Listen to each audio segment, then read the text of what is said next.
ಸ್ಟಾಲಿನ್ ಪುತ್ರ ಉದಯನಿಧಿ ಸ್ಟಾಲಿನನ್ನ ಬಂಧನಕ್ಕೆ ಒಳಪಡಿಸಲಾಗಿದೆ. ತ್ರಿಷಾ ಬಗ್ಗೆ ಅವಹೇಳನಕಾರಿ ಹೇಳಿಕೆಯನ್ನ ಕೊಟ್ಟಂತ ಬೆನ್ನಲ್ಲೇ ಅವರನ್ನ ಬಂಧನಕ್ಕೆ ಒಳಪಡಿಸಲಾಗಿದೆ. ಮನೆಯಿಂದಲೇ ಉದಯನಿಧಿಯನ್ನ ಬಂಧಿಸಿದ್ದಾರೆ ಪೊಲೀಸರು. ಉದಯನಿಧಿ ಬಂಧನದ ವೇಳೆ ಭಾರಿ ಹೈಡ್ರಾಮಾಗಳು ಕೂಡ ನಡೆದಿದೆ. ಉದಯನಿಧಿ ಬಂಧನಕ್ಕೆ ಡಿಎಂಕೆ ಕಾರ್ಯಕರ್ತರು ಕಿಡಿಯನ್ನ ಕಾರಿದ್ದಾರೆ. ಕಾರ್ಯಕರ್ತರಿಂದ ಪೊಲೀಸರ ವಿರುದ್ಧ ಪ್ರತಿಭಟನೆ ಕೂಡ ನಡೆದಿದೆ. ದೃಶ್ಯಗಳು ಗಮನಿಸ್ತಾ ಇರಬಹುದು. ಉದಯನಿಧಿ ಸ್ಟಾಲಿನ್ನ ಬಂಧನಕ್ಕೆ ಒಳಪಡಿಸಿದಂತ ಸಂದರ್ಭದಲ್ಲಿ ಸಾಕಷ್ಟು ತಳ್ಳಾಟ ನೂಕಾಟಗಳು ಕೂಡ ಆಯಿತು. ಪೊಲೀಸರ ವಿರುದ್ಧ ಸ್ಟಾಲಿನ್ ಅಭಿಮಾನಿಗಳು ಆಕ್ರೋಶವನ್ನು ವ್ಯಕ್ತಪಡಿಸಿದ್ದಾರೆ. ಭಾಷಣ ಮಾಡುವಂತ ಸಂದರ್ಭದಲ್ಲಿ ಅಲ್ಲಿದ್ದಂತಹ ಹಲವು ಅಭಿಮಾನಿಗಳು ತ್ರಿಷಾ ತ್ರಿಷಾ ಅಂತ ಕೂಗ್ತಾ ಇದ್ದಂತೆ ಸ್ಟಾಲಿನ್ ಅವಹೇಳನಕಾರಿ ಹೇಳಿಕೆಯನ್ನ ಕೊಟ್ಟಿದ್ರು. ಇದರ ಬಗ್ಗೆ ಸಿಡಿದೆದ್ದಿರುವಂತಹ ತ್ರಿಷಾ ಅಭಿಮಾನಿಗಳು ಆಕ್ರೋಶವನ್ನು ವ್ಯಕ್ತಪಡಿಸಿದ್ರು. ಈ ರೀತಿಯ ಹೇಳಿಕೆಗಳು ಸಲ್ಲದು ಅಂತ ಕೇಸ್ ಕೂಡ ದಾಖಲಾಗಿತ್ತು. ಎಫ್ಐಆರ್ ಆದಂಥ ಬೆನ್ನಲ್ಲೇ ಇದೀಗ ಸ್ಟಾಲಿನನ್ನ ವಶಕ್ಕೆ ಪಡೆಯಲಾಗಿದೆ. ಅವರ ಮನೆಯಿಂದಲೇ ಅವರನ್ನ ವಶಕ್ಕೆ ಪಡೆದುಕೊಳ್ಳಲಾಗಿದೆ.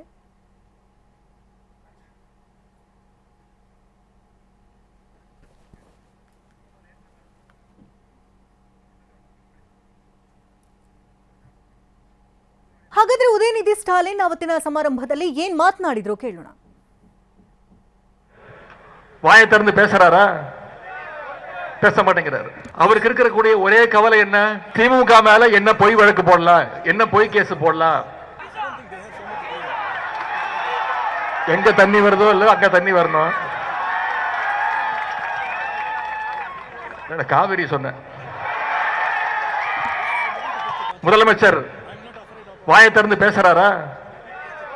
பேச மாட்டேங்கிறாரு. அவருக்கு இருக்கக்கூடிய ஒரே கவலை என்ன? திமுக மேல என்ன பொய் வழக்கு போடலாம், என்ன பொய் கேஸ் போடலாம். எங்க தண்ணி வருதோ இல்ல அங்க தண்ணி வரணும். காவிரி சொன்ன முதலமைச்சர் வாயை திறந்து பேசுறாரா? பேச மாட்டேங்கிறாரு. அவருக்கு இருக்கக்கூடிய ஒரே கவலை என்ன? திமுக மேல என்ன பொய் வழக்கு போடலாம். ಇದ್ದ ಮದ್ರಾಸ್ ಹೈಕೋರ್ಟ್ ಮೆಟ್ಟಿಲೇರಿದ್ದಾರೆ ಉದಯನಿಧಿ ಸ್ಟಾಲಿನ್. ಹೈಕೋರ್ಟ್ ಉದಯನಿಧಿ ಸ್ಟಾಲಿನ್ ನಿರೀಕ್ಷಣಾ ಜಾಮೀನರ್ಜಿಯನ್ನ ಸಲ್ಲಿಸಿದ್ದು ಮದ್ರಾಸ್ ಹೈಕೋರ್ಟ್ನಲ್ಲಿ ಅರ್ಜಿ ವಿಚಾರಣೆ ನಡೆದಿದೆ. ನಿರೀಕ್ಷಣಾ ಜಾಮೀನು ಕೋರಿ ಅರ್ಜಿಯನ್ನ ಸಲ್ಲಿಸಿದ್ದಾರೆ ಉದಯ್ ಪರ ವಕೀಲರು. ಈಗಾಗಲೇ ಅವರನ್ನ ವಶಕ್ಕೆ ಪಡೆದುಕೊಳ್ಳಲಾಗಿದೆ. ಎಫ್ಐಆರ್ ಕೂಡ ದಾಖಲಾಗಿದೆ. ಅವರನ್ನ ವಶಕ್ಕೆ ಪಡೆದುಕೊಂಡು ಹೋಗುವಂತ ಸಂದರ್ಭದಲ್ಲಿ ಏನ್ ತಪ್ಪು ಮಾಡಿದ್ದೀನಿ ನಾನು, ಮಾತನಾಡೋದ್ರಲ್ಲಿ ಏನ್ ತಪ್ಪಿದೆ ಅಂತೆಲ್ಲ ಮಾತನಾಡಿದ್ರು. ಇದೀಗ ಕೇಸ್ ಕೂಡ ದಾಖಲಾಗಿದೆ. ಅವರನ್ನ ವಶಕ್ಕೆ ಪಡೆಯಲಾಗಿದೆ. ಈ ಬಗ್ಗೆ ಇನ್ನಷ್ಟು ಡೀಟೇಲ್ಸ್ ಅನ್ನ ಪಡ್ಕೊಳ್ಳೋಣ. ನೇರ ಸಂಪರ್ಕದಲ್ಲಿ ಹರೀಶ್ ಇದ್ದಾರೆ. ಹರೀಶ್, ಒಂದು ಕಡೆ ಉದಯನಿಧಿ ಸ್ಟಾಲಿನ್ ವಶಕ್ಕೆ ಪಡ್ಕೊಳ್ಳಲಾಗಿದೆ. ಸಾಕಷ್ಟು ತಳ್ಳಾಟ ನೂಕಾಟಗಳು ಕೂಡ ಆಯಿತು. ಇತ್ತ ನಿರೀಕ್ಷಣಾ ಜಾಮೀನನ್ನ ಕೋರಿ ಮದ್ರಾಸ್ ಹೈಕೋರ್ಟ್ಗೆ ಅರ್ಜಿಯನ್ನು ಕೂಡ ಸಲ್ಲಿಸಲಾಗಿದೆ. ಏನ್ ಬೆಳವಣಿಗೆಗಳಾಗಿದೆ? ಶಕುಂತಲಾ, ತಮಿಳುನಾಡಿನ ತಂಜಾವೂರಿನಲ್ಲಿ ಕಾವೇರಿ ನದಿ ನೀರಿಗಾಗಿ ಹೋರಾಟ ಮಾಡುವಂತಹ ಸಂದರ್ಭದಲ್ಲಿ ಡಿಎಂಕೆ ನಾಯಕ ಹಾಗೂ ವಿರೋಧ ಪಕ್ಷದ ನಾಯಕ ಉದಯನಿಧಿ ಸ್ಟಾಲಿನ್ ಅವರು ಕೊಟ್ಟಂತಹ ಒಂದು ಹೇಳಿಕೆ ಈಗ ಅವರಿಗೆ ಈಗ ಮಾರಕ ಆಗಿರುವಂತಹದ್ದು. ಅವರನ್ನು ಈಗ ಪೊಲೀಸರು ಬಂಧಿಸಿರುವಂತಹದ್ದು. ಬಹುಮುಖ್ಯವಾಗಿ ತಂಜಾವೂರಿನಲ್ಲಿ ಡಿಎಂಕೆ ಪ್ರೊಟೆಸ್ಟ್ ಮಾಡ್ತಾ ಇದ್ರು, ಡಿಎಂಕೆ ನಾಯಕರು ಪ್ರೊಟೆಸ್ಟ್ ಅನ್ನ ಮಾಡ್ತಾ ಇದ್ರು.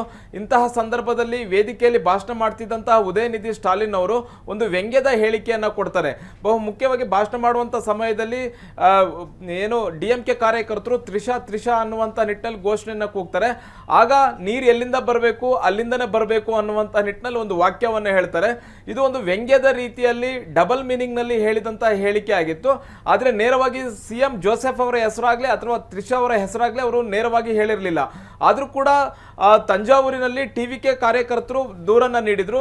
ಎಫ್ಐಆರ್ ಕೂಡ ಉದಯನಿಧಿ ಸ್ಟಾಲಿನ್ ಅವರ ವಿರುದ್ಧ ದಾಖಲಾಗಿತ್ತು. ಇವತ್ತು ಬೆಳಿಗ್ಗೆನೆ ಉದಯನಿಧಿ ಸ್ಟಾಲಿನ್ ಅವರನ್ನ ಬಂಧಿಸಲಿಕ್ಕೆ ಪೊಲೀಸ್ನವರು ಬಂದಂತ ಸಂದರ್ಭದಲ್ಲಿ ಸಾಕಷ್ಟು ಹೈಡ್ರಾಮಾ ನಡೆದಿದೆ.